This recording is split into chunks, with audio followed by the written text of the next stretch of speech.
aš supratau, kad reikia paleisti. Tu paleisi ir žiūrėsi, kas toliau dėliosis. Jeigu tu atkreipsi dėmesį į tos ženklus, ką tau gyvenimas duoda, tu pats savo mokytas ir būsi. Tu atsiranda laiko, per ką tu supranti, kad tu gali pažinti pasaulį ir tą pažinimą atnešti savo įmonę. Kada tu leidi jiem patiems daryti, jie pradžioje pasispiriuoja, bet jie paskui tą daro. Ir jie gal patys nesuvokdami, žinokit, pradeda jaust malonumą iš to. Jiem patinka būti kažkiek svarbesniais. Ir kai jie pamato, kad tas pasiteisina, patikėkit, kaip jie pražįsta, jie net fiziškai pražįsta. Aš nesakau, kad jie nekeis darbų, bet jie, žinokit, kitur nuėję, kur nėra to, kas yra pas mus, jie jaus didžiulę abstinenciją.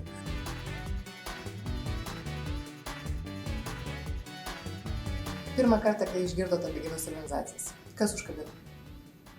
Manau, kad neužkabino. Manau, kad tai buvo labai natūralus, dėsningas procesas, kuriam aš pasąmoningai ruošiausi gana ilgai. Elementariai buvau pavargus nuo kasdieninio ėjimo darbą, 8 val. Darbą, 5 val. Namo ir jaučiausi kaip voverė papuolus į ratą. Ir kažkaip galvojau, kad laikai keičiasi ir turi ateiti kažkas naujo. Ar aš tik kažką netaip darau, kad gali būti kitų variantų, kaip aš galiu išlaikyti savo įmonę. Ir manau, kad va tuo momentu, kai man jau buvo riba tokia ir norėjos pasikeitimų, tada atsirado Lina su gyvos organizacijos projektu. Ir aš išgirdau ir aš tą priėmiau tada labai organiškai. Man nebuvo jokios problemos suprasti, kad atėjo vienas variantas iš tų, ką aš galiu daryti, kad kažkas keistis mano gyvenime. O, išgirdot, Lina, nebuvo tokios minties, kad utopija, komunizmas arba atmetimo reakcijos. Apie komunizmą tai buvo kelis kartus, man tada būdavo, kada duobė, kada man sunkiai sekasi, tada pagalvodavau, kad, velniam čia man tas komunizmas toks, nes per daug jo. Tačiau, kada važiavome tą kelionę, ten to kelionė, žinokit, labai, šiaip neįtikėtinai gerai buvo pati suplanuota kelionė, nes ten ir kaip žmogui buvo gana įdomu. Ir tas toks geras balansas, kai tu vaikštai po įmonės, bendrauji su tais jų darbuotojais, bendrauji su savininkais. Ir paskui dar puikiai praleidi vakarą, tu supranti, kad ta šalis, kažką atrado, kažką tie baskai sugebėjo užuosti ir jiems tas gaunas. Aš ten nebejautau jokio dirbtinumo. Vienintelis dalykas man galvoju, kad, lietuvaičiai, tas temperamentas mūsų netoks, jie gal neatsipalaiduos. Aš žinokit, dėl savęs kažkodėl abejonių neturėjau. Aš supratau, kad man nebus lengva, kad man reikės keistis. Žinau, kad aš vis tiek viso projekto metu savo išlikau pat protingiausia. Man vis tiek atrodė, kad, aš vis tiek geriausiai žinau tą įmonę. Gal tik tai aš leidau, man pavyko po to projekto, kada pasižiūrėjau, pavyko leisti žmonėm patiem daryti klaidas ir kažkiek įgijau tolerancijos tam. Namuose aš ten, nežinau, jeigu būčiau turėjus ten bokso maišą, gal aš būčiau tą maišą daužius. Užklijavus arba Liną, arba Agnę, arba kokį Tomą. Bet realiai, žinokit, aš manau, kad pakankamai sklandžiai. Ir aš kada supratau tokį dalyką, kad pagrindinė transformacija bus manęs pačios. Kaip aš pasikeisiu. Nors skamba labai tai banaliai, atrodo, kaip jūs sakot, kad ten jeigu keičiasi vadovas, keičiasi įmonė, bet kada aš nebeturėjau, kaip aš pagal zodiaką kiniečio sujautis, kada nebeturėjau tos jautiškos jėgos, aš tada supratau, kad man reikia pačiai keistis, nes juos stumdama aš nebegaliu nieko padaryti. Man nebeužtenka energijos. Ir aš tada sustodavau, aš ką pradėjau? Aš pradėjau žinokit į darbą, nebenusistatyti žadintuvo, kad atsikeliu tada einu. Patikėkit, man tas buvo labai sunku.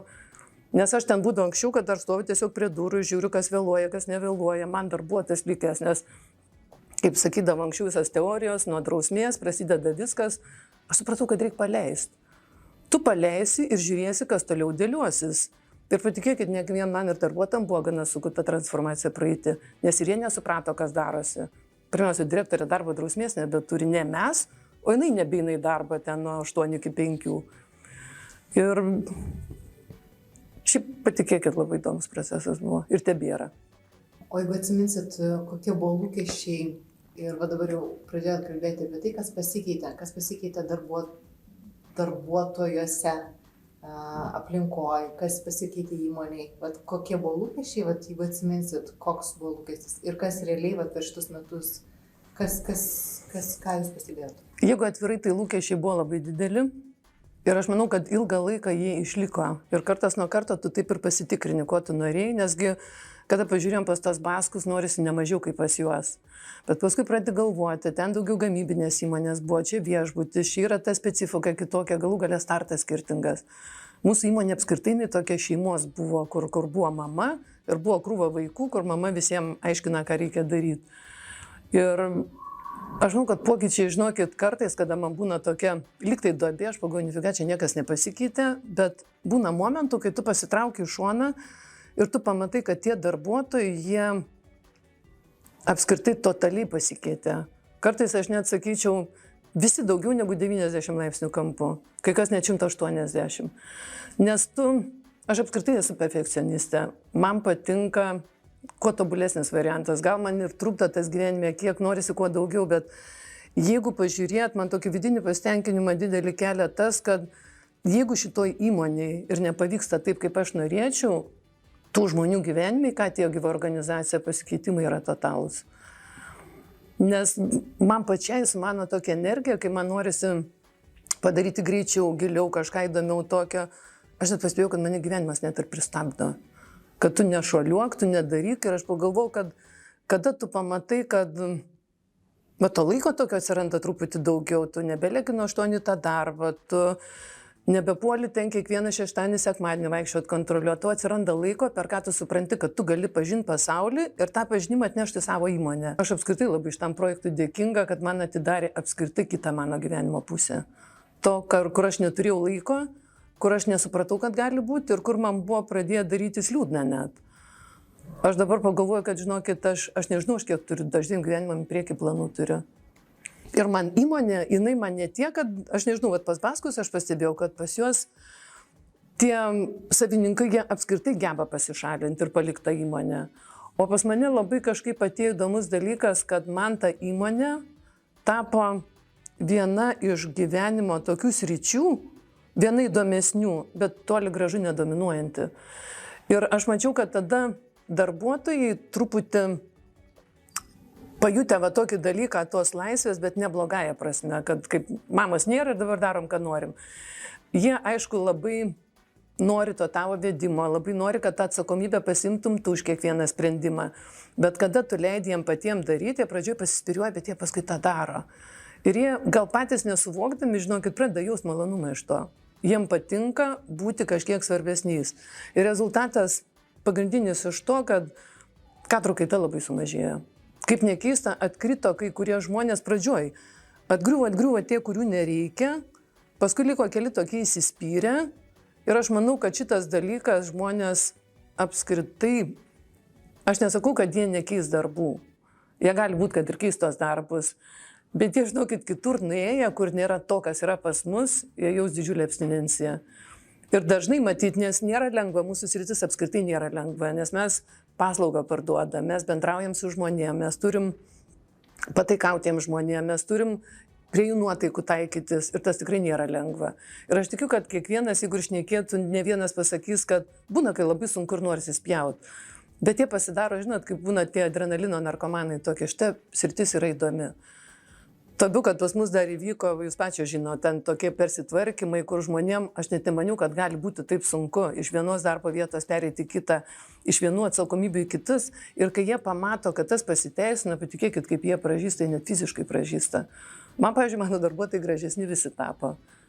Tai iš to gali pamatyti, kaip jie rengiasi, kaip jie šukuojasi, kaip jie atrodo. Jeigu mes būtumėm padarę nuotraukas, na, aišku, ne Klaudijaus, anksčiau ir padarę dabar, mes ir labai skirtumą pamatytumėm. Jie labai pasikeitė kartu su manim.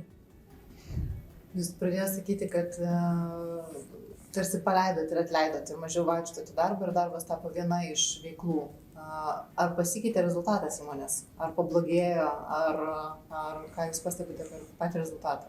Tikrai nepablogėjo, žinokit, aš bandžiau dažnai galvoti, kiek galėjo tas įtakoti pasikeitimus, kad įmonė, pavyzdžiui, geriau dirba ir apyvartų prasme, ir pelningumo prasme, tai tikrai yra taip. Kiek tas įtakoja, visada kaip protas ieško tokio dalyko, pažiūrėti, ar čia tikrai taip, ar ten gali būti. Aš manau, kad, žinokit, net ir žmogui, kuris labai racionaliai protų galvoja, jis labai aiškiai pamatytų, kad tie pinigai atėjo lengvesni. O su tuo lengvumu, kai jie ateina, tokio neužkankinti tokie, su lengvumu ateina ir kažkaip ir tas kiekis didesnis. Yra taip, yra tas, kad kiemas pilnas automobilių, kad jau net klientai, mes turim vieną didžiausių gal aikštelių po Maksimos, kur galima automobilių statyti ir visada pilna. Ir manau, kad pasikeitė. Ir gerą pusę. Pradėjot kalbėti apie save, labai gražiai. Metai praėjo. Ką jūs pastebit savyje? Aš žinau, kad nuo savęs gal daugiausiai prasideda, žinau, kad kai man atsirado daugiau erdvės gyvenime daryti kažką, aš labai pradėjau stichiškai galvoti apskritai, ką aš noriu daryti. Nes aš pradėjau tapyti, aš pradėjau ieškoti tokių dalykų, kur man atrodė pradžioj, man reikėjo tą užimti save, kad aš nelyščiau tą darbą. Net reikėdavo, man darbuotojai padovanoja tas piešimo pamokas Šiauliuose ir kiekvieną trečiadienį man reikėdavo važiuoti ir žinokit, jie mane išstumdavo. Nes aš vis ieškodavau priežasčių, kaip nevažiuoti, nes aš tipo labai užsiėmus ir yra labai ką daryti. Bet aš nuvažiavau, aš pajutau tą piešimą, aš pamačiau kitus žmonės, aš kitą miestą pažinau, man tos pažintys įdomios ir man dabar įdomu važiuoti. Maža to, kai man tas patiko, aš pradėjau drąsiau galvoti, ką aš apskritai dar gyvenime noriu daryti. Ir gal išmokau, žinot, ką išjungti, dėl ko aš jums labai esu dėkinga ir ką pati, bet tik dabar gal sugalvojau. Išmokau neplanuoti kelionių racionaliai. Man tiesiog papuola variantas ir aš sakau imu. Ir aš kartais nesuprantu, žinokit, ir tokius dalykus važiavau, kad lygiai va kaip ir tą savo tatuiruotę pasidaryti, kur Filipinuose pas seniausią pasaulį moterį 107 metų. Tiksliau, gal net tatuiruotę pasidaryti, man buvo įdomu, kaip aš atrodysiu, kai man bus 107 metai. Aš dėl to važiavau. Lygiai taip pat, aš nežinau, kad ir dabar paskutinė kelionė, kad mišką laukinių žvėrių pėdsakai sekti, kur aš niekada nemaniau, kad aš galiu va taip va viską mesti, važiuoti per lietų, kur kiaurą dieną, nežinau, lyjo lietus, užsidėjus medžioklinę aprangą, botus, kurie sveria gal 5 kg ir nuklampo 27 000 žingsnių. Bet aš išmokau tiesiog paimti, pajautus, ko man tuo momentu reikia. Ir ta paskutinė kelionė man iš vis buvo nereali. Aš tiek tokių paralelių išvedžiau savo gyvenime, kur aš ko gero be tos kelionės niekada nebūčiau kitos susimašęs. Galit pasidalinti? Paralelės gal tas, kad, žinokit, supratau kokį dalyką, gal žmonėm, kurie neišgyvenę, to neišjautė, gal kartais ir skamba labai banaliai ir labai daug kas gali pasakyti, aš mišką žinau. Aš grybauju, aš šogauju, aš šuniuką vedžioju, ten mes su vaikais važiuojam, mes piknikus darom, bet čia visai ne tas, aš iki to supratau, kad aš mišką tik taip ir pažinojau. Žinau, kad yra medžiai, kad yra samanos, yra grybai, žinau, kurioje pusėje ten samanos auga, kur pietus, kur šiaurė, bet kada mes praėjom su to žmogum, maža to, aš gavau tiek žinių, bet kada tu tas žinias gauni va toj vietoj, kur tas elnias gulėjo, kur tu gali tą duobę dar tiesiog pauostyti ir suprasti, kaip ten lieka toj duobėj, jo išskirtų liaukų tas kvapas ir tau papasakoja, kas vyksta. Ir kai tu supranti, kad nėra taip, kad čia briedžiai elniai pasikovė ten su ragais per rūją ir jie visi gražiai vaikšto žalytę valgo ir kartais juos medžiotojai ten nušauna ir išgąsdina. Tu supranti, kad ten yra didžiulė bendruomenė, kuri turi savo dėsnius, kuri gyvena ir taip įdomiai gyvena. Ir tu pradedi galvoti, kad pagal tuos dėsnius dėliojant, tu pamatai, kad ir mes taip pat gyvenam. Tik tai jie gyvena tokiam labai gražiam, primityviam instinktų pasaulyje, o mes gyvenam tokie visi švaruoliai, gražuoliai tokie ir dar turim visokių ten teorijų prisidangstyti, turim visokių moralinių dogmų, o realiai tai mes tie patys gyvūnai. Ir kai tu sužinai, kad ten ne tik tai Peruje, kad ten tie elniai briedžiai jauni metų 2-3, jie ten kalasi tais ragais, apskritai kai turi laiko, nes jiems reikia kažką ten socialiniai savo toj plotmėj išsispręsti. Kai tu sužinai, kad pačios patelės, elnių, kur gyvenime negalvo, kad gali būti, kad jos kanopam pasirodo mušasi. Jos gali vieną kitą, kad sprendžiant kažkokiu savo, ten nežinau, dėl elniukų, dėl briedžio, dėl apskritai dėl kokio lapelio, gal skanesnio, jos kalasi kanopam. Ir aš tada suprantu, kad mes gyvenime elgiamės taip pat. Mes vietoj kanopų turim, nežinau, gal gražius pirščiukus su manikiūrais ten ir žiedukais. Mes, nežinau, mes kažkaip įvelkam į tą, mes turim, nežinau, labai rafinuotus gražius žodžius, kaip vienas kitą užgauti, bet realiai mes daužomės tom pačiom kanopam. Ir aš kada važiavau namo, man ta mintis tokia visada lydėjo ir aš pagalvoju, kaip galima tą pasaulį pamatyti va taip iš tos vidinės pusės Ir grįžus pirmą dieną, kai atėjau darbą, buvo susirinkimas ir buvo, aš atsimenu, kažkokių tai ten dar faktų, kad kur aš anksčiau būčiau užpykus, aš žinau, kad iš karto įsivaizdavau, kad aš tavo briedė kažkokia esu. Ir ką aš dabar gaustuosiu ant užpakalinių kojų ir daužysiuos tom kanopam, aš apskritai tam susirinkime jau daugiau tylėjau. Nebebuvo to mano dominavimo ir galų gale aš nenorėjau būti tuo gyvūnu paprastu. Aš jau norėjau būti to aukštesnės kategorijos gyvūnu, kuris gali spręsti tą dalyką visai kitaip. Žmonės daro klaidas, mes jas pasižiūrėti galim, mes galim net ir viduje supykti, bet tas aiškinimosi dalykas, jis apskritai iš principo turi būti kitoks. Nes man, pavyzdžiui, tų gyvūnų daužimasis kanopam, jis yra labai normalus, nes yra įprogramuotas gamtos. O žmogus jisai gyvena vis tiek suvokdamas savo instinktus, jis gyvena aukščiau tų instinktų. Ir jisai gali valdyti juos. Nes gal tikrai, jeigu temperamentas karštesnis, noris ten kažkam ir vožti ir pasakyti kažką tokio, betgi tu nebriedis ir nelinės, ir nebarsukas net koks. Tai čia žinau, kad gal aš dabar ką pasakoju, čia yra 10% to, ką aš spėjau per tuos 1,5 metų pereiti ir kokias aš galėjau savo pasidaryti išvadas ir ką perprasti. Bet jeigu ne tos gyvos organizacijos, tas galimybė tokia nusišalinti ar atsitraukti, ne kad nusišalinti, atsitraukti, žiūrėti iš perspektyvos į savo įmonę, aš būčiau neturėjęs to. Jūs vienu metu labai gražią mintį pasakėt, kad, cituoju jūs, aš jaučiu, kad ateina laikas, kai nebereikia niekam mokytojų. Kai man, arba gerai, ne niekam, man nebereikia mokytojų. Kai mes vieni kitais galim dalintis ir plėstis. Galit praplėsti šitą mintį? Aš manau, kad taip, aš kaip sakau, aš net negalvoju, kad aš čia taip protingai galėjau pasakyti, man pačiai labai smagu, kad aš taip mąsčiau, bet realiai tai taip. Nes jeigu mes mokėtumėm būti atidesni savo, ir kaip aš sakiau, kelionės rinktis, ne pagal tą, kad Marytė važiavo, Nutė važiavo, labai faina ten Italijoje pabūt, bet važiuoti ten, kur aš noriu. Ir patikėkit, tie dalykai ne tik kelionės. Aš 3 savaitės atgal paslydau ir apgriuvau, žinokit, bet taip apgriuvau, kad sunku kam papasakoti, aš sugebėjau pilti galvą į šaligatvį kakta. Tai visą laimę, kad nenuosim, aš prasikirtau lūpą, čia buvo didžiulis guzas, man net akies tinklai neatšoko. Aš 2 savaitės sėdėjau su kompresais ant galvos, aš turėjau laiko apmąstyti.